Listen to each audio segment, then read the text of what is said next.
दूसरा क्वेश्चन था कि हमें पता चल गया कि समाज की मुसीबतें क्या है, समाज के आगे मुद्दे क्या है। तो ये वन ऑफ द पॉइंट्स हम लोग बोल सकते हैं, ऐसे तो बहुत सारे। लेकिन इन मुद्दों को सॉल्व करने के लिए, इन प्रॉब्लम्स को सॉल्व करने के लिए कहीं ना कहीं आंदोलन की जरूरत पड़ती है, जन आंदोलन की जरूरत पड़ती है, और जो कि हम समाज को आगे ले जाती है, राइट। तो जन आंदोलनों का क्या महत्व होता है, और आप लोगों से क्या अपील करना चाहेंगे कि वो किस तरीके से ऐसे जन आंदोलनों से जुड़े?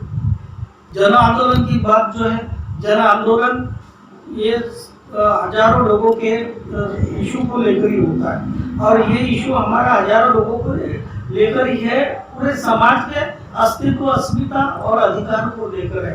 तो इसलिए ये जरूरी है कि समाज का हर तबका इससे जुड़े और इस बात को, हमारे जो अस्तित्व है, हमारी आइडेंटिटी जो है, हमारा अधिकार जो है, इसके बारे में गंभीरता से सोचे और वो सोचकर ही आगे आए।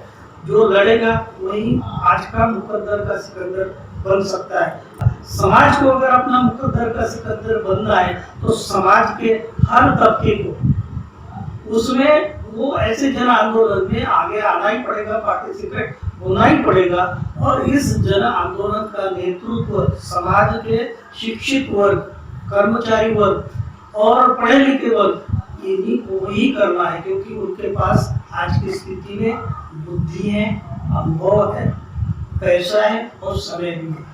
तो ये चारों चीज में मैं जब देखता हूँ तो कर्मचारी जो वर्ग है, चाहे फिर उसमें क्लास 3 से लेकर क्लास 1 सुपर क्लास 1 की बात मैं करूँ, तो इनके पास में ये जो साधन सूचिता है, ये साधन सूचिता का उपयोग समाज के लिए अगर होता है तो समाज का जन आंदोलन एक कंस्ट्रक्टिव लाइन ऑफ एक्शन की दिशा में जा सकता है। उसकी ज्यादा सोचने की हमारी जरूरत है। दूसरा पर्याय ये है कि ये सारी लड़ाई लड़ते हुए, ये हमारे हक और अधिकारों की लड़ाई लड़ने के साथ साथ हमें स्वयं वो अपने पांव पर खड़े होने की बात भी करनी है, क्योंकि आरक्षण आज है, कल नहीं भी हो सकता। ये कोई लॉन्ग लाइफ चलने वाली बात नहीं है, लेकिन हमें अगर लॉन्ग लाइफ आगे बढ़ना है तो हमारी अपनी जो पाँव के नीचे की जमीन है उसको हमें मजबूत करना है।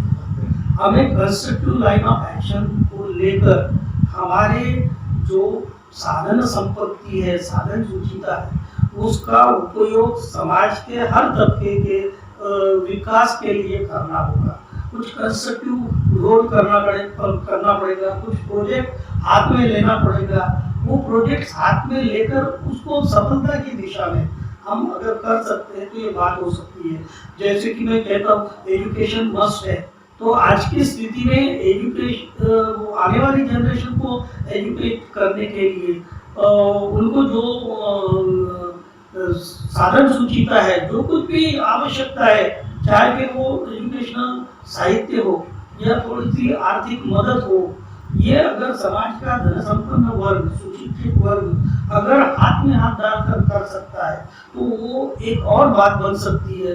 दूसरा, हमारे पास में समाज के जो आने वाले जनरेशन है, शिक्षा के बाद में उनको रोजगार की आवश्यकता है। तो देश में जितने भी रोजगार है, वो रोजगार में हमारे बच्चे आगे कैसे बढ़े, इसका प्रारंभिक ज्ञान और इसका दिशा निर्देश भी हमारे एजुकेटेड वर्ग जो है समाज में, उन लोगों ने आगे मिलकर कहीं ना कहीं इसका प्रोजेक्ट बनाकर वो एक डायरेक्शन से आगे बढ़ सकते हैं। तो वो एक हमारे सेल्फ इन्वॉल्वमेंट के लिए और सेल्फ डेवलपमेंट के लिए बहुत सारी एक बात हो सकती है। ये दोनों प्लेटफॉर्म पर हमको हाथ में हाथ डालकर आगे बढ़ना होगा।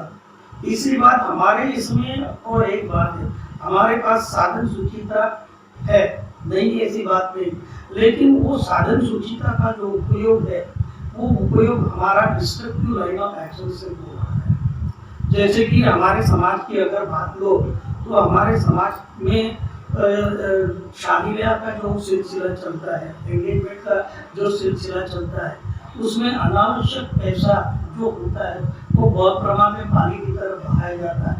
वो कम करके, उसको कंट्रोल करके, वही पैसा बचा के हम अपने बच्चों के भविष्य सुरक्षित करने के लिए, डेवलप करने के लिए उसको खर्च करते हैं, तो ये एक रास्ता हमारे पास में बहुत बड़ा सिद्ध हो सकता है, जो हमारे लिए उपयोगी हो सकता है।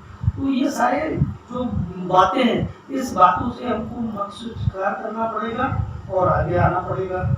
हम जब तक अपने सेल्फ इंस्पायर होके और उस बात की महत्ता को लेकर आगे बढ़ते नहीं, तब तक ये बात संभव नहीं हो सकती।